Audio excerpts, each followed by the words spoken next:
California where the sun so warmly shines. Tonight we find the Clampetts in their cabin in the pines. The weather is so cold, hot coffee freezes in the cups. And when the chickens lay their eggs, they lay 'em standing up.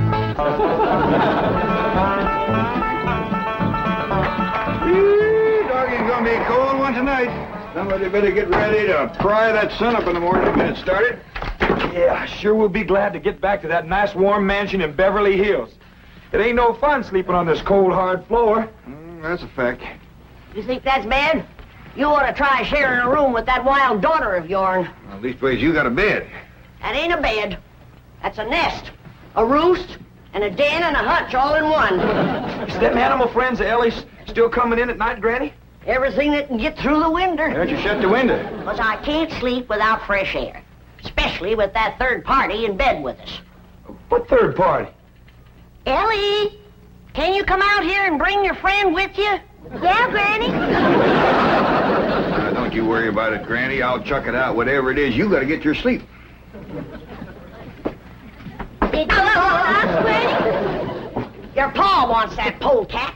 Give it to him. Now, wait a minute. Don't point that thing at me. You don't want to get drove outdoors on a night like this.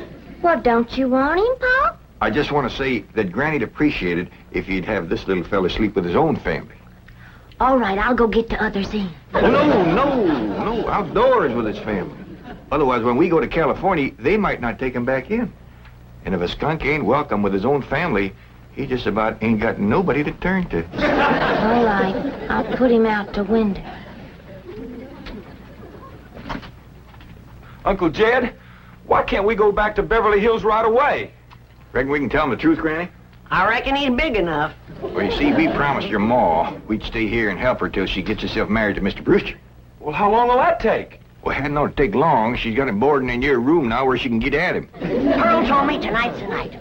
She's gonna feed him into a stupor, then set him in the parlor and sing to him until he proposes. That's a powerful combination. Pearl's cooking and singing. Yeah. If he can get got, Pearl will get him. Ain't that a precious picture? Niagara Falls, where the honeymooners go. Understand they're having special winter rates there now. I think I'd better turn in. I've got to get up awfully early. No. You sit down and relax. Jeffrey and me's got a special surprise for you. It isn't food, is it? Food for the soul and the spirit. Music. What would you like to hear? Oh, anything you'd like to sing. Well, I'll just pick out something at random. Let's try this, Jeffrey.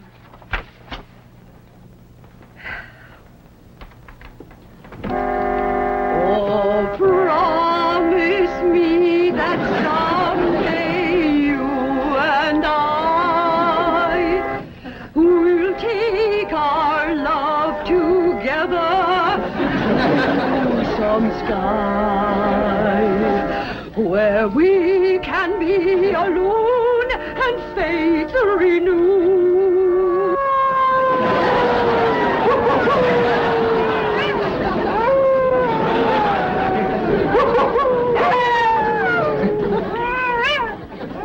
Uncle Jed. Uncle Jed. What's got them wolves so stirred up tonight? Oh, but something sure is setting them off. Lane, can't sleep a wink.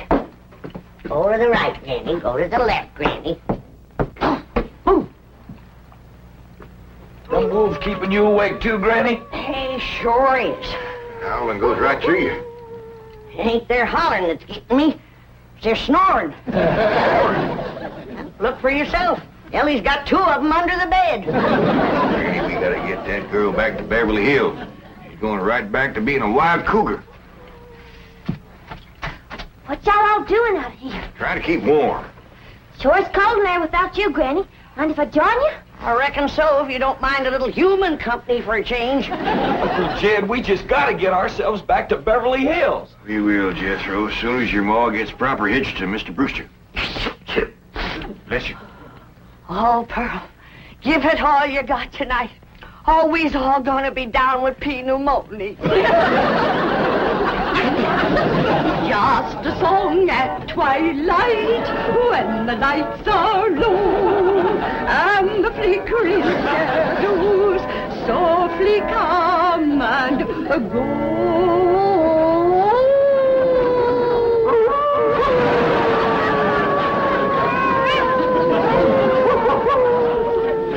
Home joys divine, home joys so pure, love ever faithful and love ever sure. Ah, that was a wonderful concert. You both are unusually talented. Thank you. Yes, indeed. That means a lot coming from you. Naturally, folks around here brag on us. In fact, they think we ought to go on a concert tour. Oh, really? Oh, yes. My neighbors is always after me to sing out of town. Well, I can understand that. Mr. Brewster, do you really like music and singing? Well, I used to. I used to sing a lot myself in college musicals, amateur theatricals. Was you on the stage, Mr. Brewster? Oh, yes. After college, I did quite a bit of little theater work, summer stock. Matter of fact, there was a time when I seriously considered the stage as my career. Ma, Mr. Brewster's an actor. Well, not any longer. My father had other ideas. He insisted I get into the oil business. Mr. Brewster, did you ever do anything from the Bard of Avon? That's Shakespeare. Oh, I just love him. Well, as a matter of fact, I once played the lead in Romeo and Juliet. Which one was you? I was Romeo. In my youth, I was considered quite a leading man type. And there were those who thought I had rather a handsome profile. Well, you still got it. And I'll bet you can act to beat the band. Oh, come on. Take off a part for her. Something from Shakespeare. Sit down, Jeffrey. Well, I doubt if I can remember anything. Oh, please, Mr. Brewster. Well, perhaps I can recall something from the balcony scene. Let's see now. How does it go? But soft, what light through yonder window breaks? It is the east, and Juliet is the sun. Arise, fair sun, and kill the envious moon, who is already sick and pale with grief that thou, her maid, art far more fair than she. Go to bed, Jeffrey. Well, I think I'll turn in. Oh, well, please, do some more of them love speeches from Shakespeare. Well, my throat is a little sore. I think I'd better gargle a little warm salt water and go to bed. Well, I can take care of you. That's another one of my specialties. Nursing the sick. Well, it might be the flu bug, and you wouldn't want to catch it. Good night. If his flu bug is as hard to catch as he is, I got nothing to worry about. Jed, have you ever known it to be so cold? Never have, Jethro. This ain't cold. Your blood is thinned out from living in California. You say this ain't cold, Granny? Look who else is huddled up to the fire. Ellie and her wolves.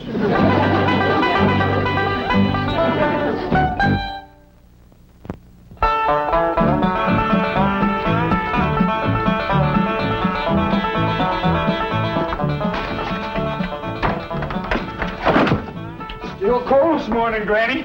Cold? You call this cold?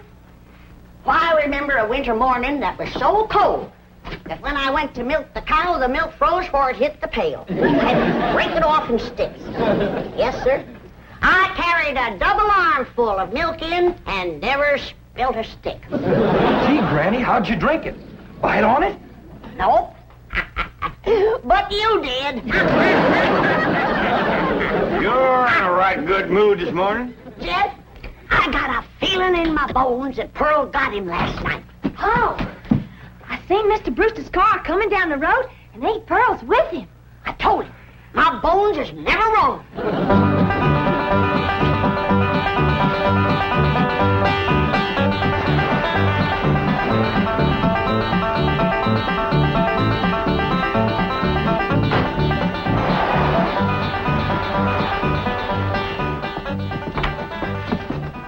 When's the wedding, Pearl? Be married in church? Yeah, let's see your ring, Pearl. You want me to carry Mr. Brewster over the threshold for you, Ma?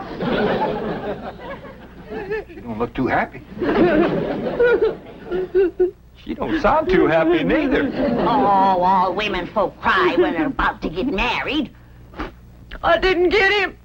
Oh. Did you try your best, Pearl? Oh, Granny, I throwed the book at him. Cooking, sewing, singing. I even nursed him through the flu. Got him well in 5 minutes. But he didn't propose. Jed, you go out there and do your duty to your female cousin. Ask that city fella what he'd rather get, married or buried. Now, Granny, I don't hold with getting folks married unless it's willing. Pearl's got enough willing for both of them. If you're going to make a liar out of my bones... Yeah, I'll have a talk with Mr. Brewster. Where'd he go, Pearl?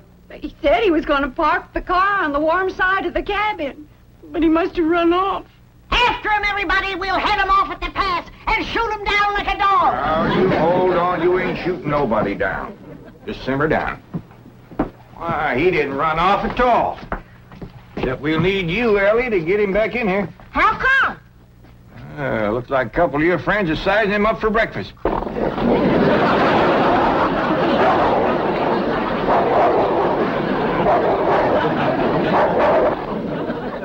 in all sincerity, Mr. Clampett, your cousin Pearl is a very remarkable woman. It's just that, well, I don't want to get married. Oh, I understand that, Mr. Brewster, and I thank you for speaking the truth like a man, but my cousin Pearl has got herself a problem.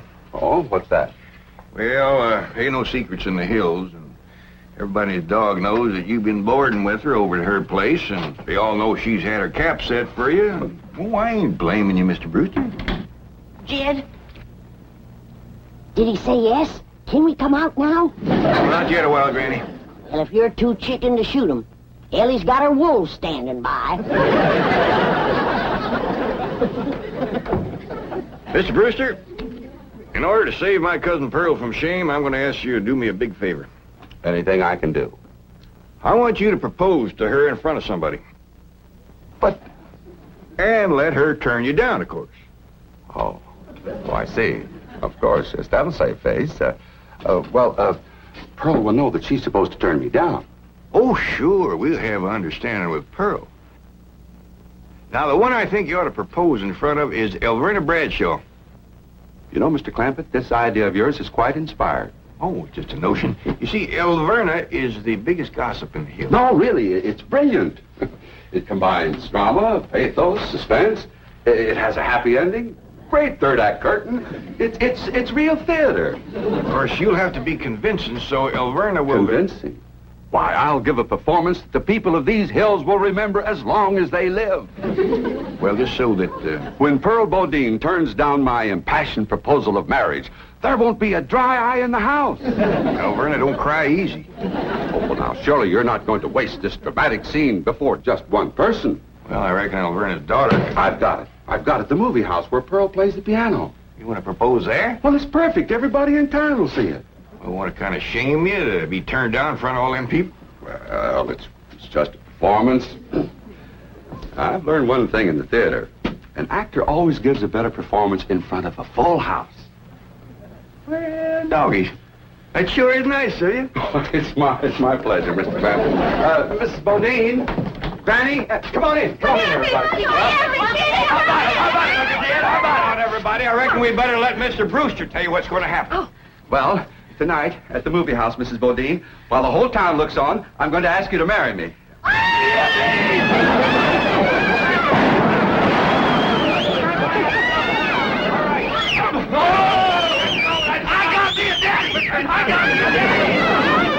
This calls for a whopping big snort. Now, will y'all quieten down, everybody, until you hear the rest of the story.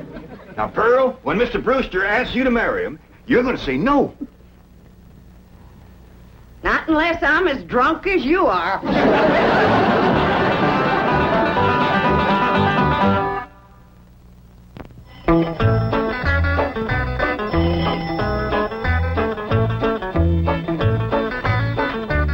Howdy, Pearl. Evening, Pearl. Evening, Granny. Jethro went on to head down to the theater to get a fire going in the stove. Where's Jethro, Aunt Pearl? Why, she's in her room getting dressed. Go on in and see her. Granny, what happened to your mink coat? This is it. tonight's kind of special, so I'm wearing the pretty side out. You sure got your pretty side out tonight, Pearl? Oh, I tell you, Jed, I'm as nervous as if I was going to get a real honest-to-goodness proposal. And it would be real if your cousin Jed would do his duty and hold a shotgun on that fella, Brewster. Now, ladies, let's settle for what we got. This way, Pearl can come to California without nobody saying she left town in disgrace. Good evening. Good evening. Ain't you dressed up? That boiled shirt makes your face look kind of dark. Well, as a matter of fact, I'm wearing a little theatrical makeup. Mrs. Bodine, how would you like some pancake on your face? How'd you like some sweet potato pie on yours? Fetch me some hot possum grease, Pearl, and I'll fling it on her. Now, ladies, you misunderstood me. Pancake is a type of makeup we use in the theater. An actor, like myself, would feel positively undressed without it. I thought you was oil man. Well, that's my business. But at heart, I shall always be an actor. Say now, speaking of acting, you two got it figured out what you want to say? Oh, yeah, we rehearsed 12 times. Mr. Brewster will be sitting on the front row, and when the picture's over, he'll jump up and he's... Excuse me. I've been thinking about that. I believe it would be more effective if I made an entrance. Entrance? Yes, I'll come down the aisle. Oh, all right. And then Mr. Brewster's going to say, Mrs. Bodine, don't go to California with your cousin Jed. Stay here and be my wife. I've been thinking about that, too. After a big entrance down the aisle, that's going to seem like a pretty flat opening speech. Well, you just say what you want to say. All I got to say is, no, I won't marry you. If that's Homer Winch, I'm going to hit him right in the head.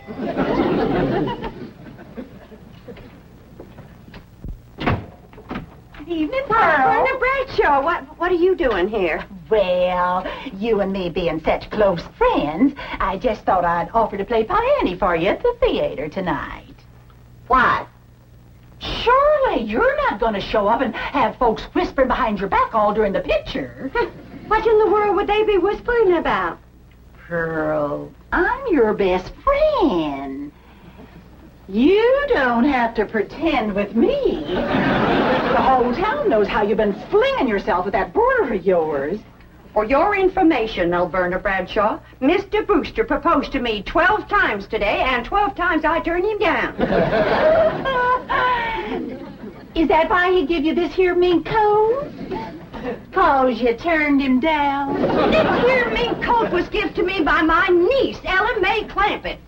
Oh, Pearl, I keep telling you, you don't have to pretend with me. I'm your best friend. When Alverna Bradshaw is your best friend, you're up to your eyeballs in enemies. Mr. Brewster, if you was to go in there now and propose in front of Alverna, you could save yourself a trip to the theater. And the news would get around a heap quicker. You don't understand, Mr. Clampett.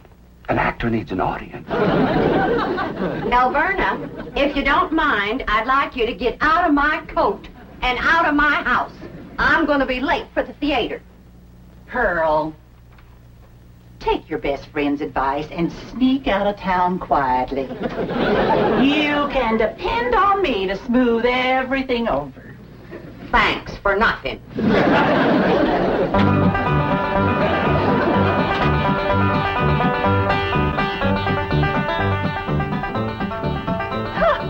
Farewell performance is right. I reckon she'll sneak out of town in a hurry if she ain't already snuck. Mind you, Pearl's my best friend, and I ain't one to talk, but...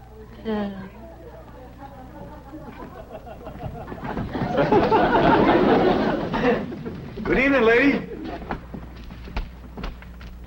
You too, Alverna. I noticed Mr. Brewster wasn't with her. Oh, and did you see that mink coat? Well, I wouldn't trade this little band of gold and a home-loving husband for a dozen mink coats.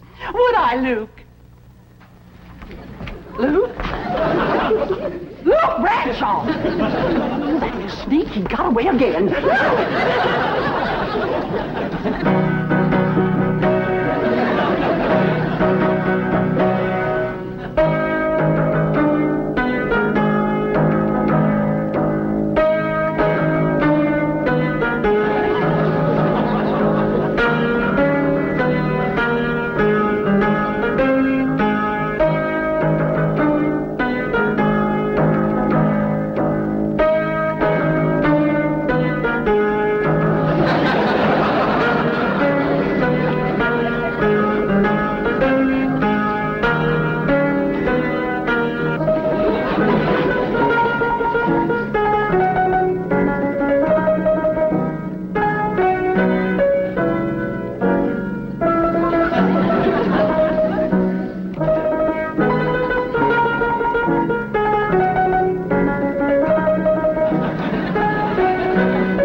Mrs. Bodine, I just saw that poster out front. Farewell performance. Does that mean you are leaving? Oh, yes, Mr. Brewster. I'm going to California with my cousin Jed and his family. Oh, no, please. Please, I beg you. I implore you. I beseech you. Don't go. Stay here and be my wife. No, thank you, Mr. Brewster. I cannot. I will not accept that answer, for I love you, Pearl Bodine. I love you with all my heart. With all my soul, I love you as no man has ever loved woman before. He's better than Francis X. Bushman. Be mine. Pearl, be mine. Come back here, Mr. Brewster. No, Mr. Brewster, my answer is no. Then your life has come to an end. For what is life without love? If I was him, I'd let it go at that. Without Pearl Bodine, there is no love. Oh, me darling, oh, me precious. Say those words that will make me the happiest of men. I'm behind you. My answer is still no. Better quit while you're ahead, Mr. Brewster. Oh, how those words stab into me heart like cold steel. And only you, Pearl Bodine, can heal the mortal wound. Oh, moon of me desire, marry me, Pearl. No. I promise you a life of happiness, No? a life of luxury. No. Oh, me darling, look into me tear-stained eyes.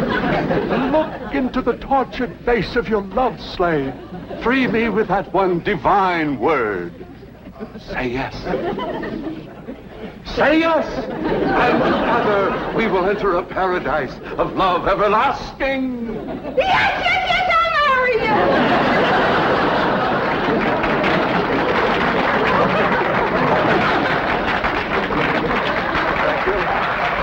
Thank you very much. Did you say yes? Yes! Go ahead and said yes. I was ready myself.